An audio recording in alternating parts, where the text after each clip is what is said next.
মৃত্যুৰ প্ৰকৃত সত্য উদ্ঘাটনৰ তদন্ত বিচাৰি আজি অনুষ্ঠিত হোৱা এই প্ৰতিবাদী সমদলত অংশগ্ৰহণ কৰা শ্ৰদ্ধাৰ নিখিল ৰাভা ছাত্ৰ সন্থাৰ সাধাৰণ সম্পাদক ডাঙৰীয়া, বিভিন্ন জাতীয় ছাত্ৰ সংগঠনৰ সন্মানীয় সভাপতি সম্পাদক প্ৰমুখ্য বিষয়ববীয়াসকল আৰু তামোলপুৰবাসী শ্ৰদ্ধাৰ ৰাইজ, যি সময়ত অসমৰ মুখ্যমন্ত্ৰীয়ে হাঁহি হাঁহি কয় যে অসমত আন্দোলন হোৱা নাই, অসমত এতিয়া চৌদিশে শান্তি, এই সময়তে তেওঁৰ গৃহ বিভাগৰ এছআই এগৰাকী ৰহস্যজনক মৃত্যুত সাৱটি লয়, সেই কথা অত্যন্ত হাস্যকৰ। যি সময়ত মুখ্যমন্ত্ৰী অসমত আন্দোলন হোৱা নাই বুলি কৈ নিজৰ গৃহ বিভাগৰ এগৰাকী এছআইৰ মৃত্যুত তেওঁ কয় তেওঁ সেই বিষয়ে নাজানে, সেই বিষয়ে প্ৰশ্ন কৰিবলৈ হ'লে ডিচি বা এছপি গৰাকীক সুধিব লাগিব। তেনেকুৱা এখন ৰাজ্যত আজি আমাৰ এই সমদলে এটা বাৰুকৈ স্পষ্ট বাৰ্তা প্ৰেৰণ কৰিছে। এগৰাকী খিলঞ্জীয়া ছোৱালী অসমৰ গৃহ বিভাগৰ দায়িত্বত ন্যস্ত ৰাখি ৰহস্যজনক কাৰণত মৃত্যু হোৱা ঘটনা কোনো কাৰণতে সহ্যকৰ নহয়। এগৰাকী এছআই, গৃহ বিভাগৰ এছআই এগৰাকীৰ মৃত্যু হয়, য'ত গৃহ বিভাগৰ এছআই এগৰাকীৰ নিৰাপত্তা নাই, তাত অসমৰ ৰাইজৰ নিৰাপত্তা কি ধৰণে সুনিশ্চিত কৰা হ'ব, এই উত্তৰ হিমন্ত বিশ্ব শৰ্মা ডাঙৰীয়াই অসমৰ ৰাইজক দিব লাগিব। এই ঘটনাটোৱে যথেষ্ট ৰহস্যৰ সৃষ্টি কৰিছে। তিনিটা কথাৰ উত্তৰ আমি হিমন্ত বিশ্ব শৰ্মা ডাঙৰীয়াৰ পৰা জানিব খুজিছো। প্ৰথম কথা, যিদিনা জোনমণি ৰাভাক 6:30 বজাত নগাঁও এছপি লীনা দলে মাতি লৈ গৈছিল, তাৰ পিছৰ পৰাই জোনমণি ৰাভা সন্ধানহীন। ইয়াৰ উত্তৰ লীনা দলৰ পৰা হিমন্ত বিশ্ব শৰ্মাই কিয় বিচৰা নাই? 1 নম্বৰ। 2 নম্বৰ প্ৰশ্নটো হৈছে, যিদিনা জোনমণি ৰাভাৰ মৃত্যু হৈছিল, সেই মৃত্যুৰ দিনা মাজনিশা গৈ লীনা দলে আৰু এগৰাকী এডিশ্যনেল এছপি সহ জোনমণি ৰাভাৰ কোৱাৰ্টাৰত তালাচী চলোৱা হৈছিল।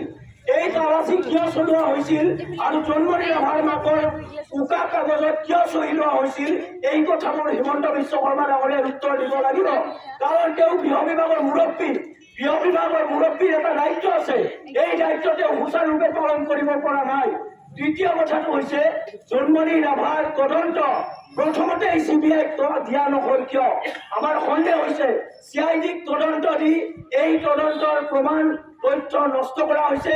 আমি মিডিয়া যোগে দেখা পাইছো পষ্টমৰ্টেমৰ ৰিপৰ্টটোত যথেষ্ট বিসংগতি থকা বুলি আমাৰ GMCHৰ ফৰেনচিকৰ প্ৰাক্তন এগৰাকী মুখ্য বিষয়াই উল্লেখ কৰিছে যে মৰণোত্তৰ বিভাগৰ প্ৰতিবেদনখন যিখন ৰাজহুৱা হৈছে, যিখন আচলতে ৰাজহুৱা হ'ব নালাগে, এই ৰাজহুৱা প্ৰতিবেদনখনত গাফিলতি আছে আৰু ইয়ে জোনমণি ৰাভাক ন্যায় দিয়াৰ ক্ষেত্ৰত যথেষ্ট অসুবিধাৰ সৃষ্টি কৰিব।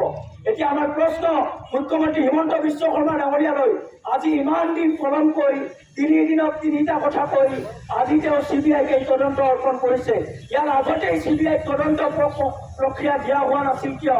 CBIৰ দ্বাৰা তদন্ত কৰা হোৱা নাছিল কিয়?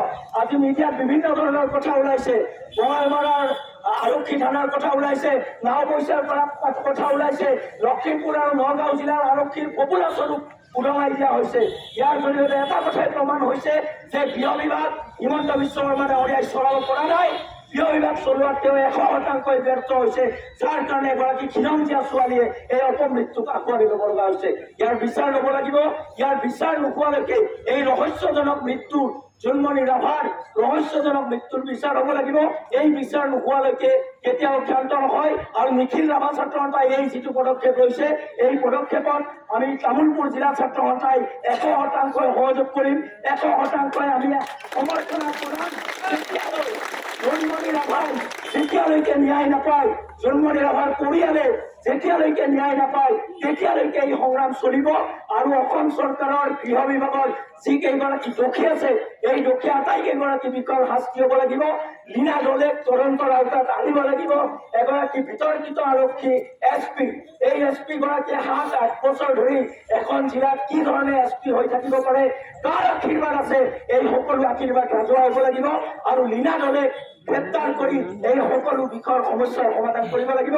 সকলো প্ৰতিবাদী ৰাইজলৈ মই সংগ্ৰামী শুভেচ্ছা জনাই, সকলোৱে যাতে কোনো কাৰণত মনে মনে নাথাকে। আজি জোনমণি ৰাভা মৰিছে, কাইলৈ মই মৰিম, কাইলৈ আপোনালোক মৰিব।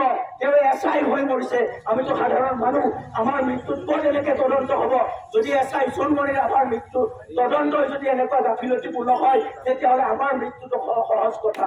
গতিকে আপোনালোকে সদায় ঐক্যবদ্ধভাৱে থাকিব লাগিব, ঐক্যবদ্ধভাৱে